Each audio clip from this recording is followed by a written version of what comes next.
اگر کوئی بلا وجہ آپ کا دشمن بن جائے تو جان لو آپ میں کچھ خاص ہے. سامنے والا حسد کا شکار ہے. گزرے ہوئے کل کا افسوس اور آنے والے کل کا خوف تمہارے آج کے سکون کے سب سے بڑے دشمن ہیں. پریشانی حالات سے نہیں، خیالات سے پیدا ہوتی ہیں. اگر حالات آپ کے کنٹرول سے باہر ہے تو خیالات مثبت کر لیں. اگر تم چاہتے ہو کہ مرنے کے بعد بھی تمہارا نام باقی رہے تو اولاد کو اچھے اخلاق سکھاؤ. صبر کی دو قسمیں ہیں، ایک وہ جو ناگوار ہو اسے برداشت کرنا، اور دوسرا وہ جس کی تمنا ہو اس کا انتظار کرنا. عورت کی ایک خوبی ہے کہ وہ محبت انسان سے شروع کرتی ہے اور خدا پر ختم کرتی ہے. عورت کو عزت رب نے تحفے میں دی ہے اور مرد کو کمانی پڑتی ہے. 4 غلطیوں سے ہمیشہ بچو.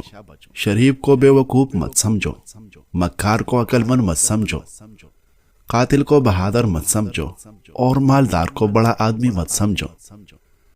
اپنے اندر کی سوچ کو صاف رکھو، کیونکہ کشتیاں باہر کے پانی سے نہیں اندر کے پانی سے ڈوبتی ہیں.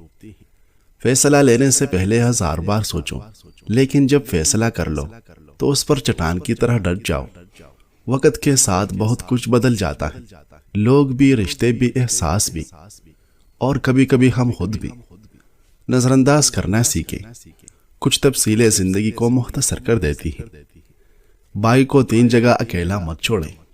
جب وہ بیمار پڑ جائے، جب وہ غربت کا شکار ہو، جب وہ بوڑھا ہو جائے.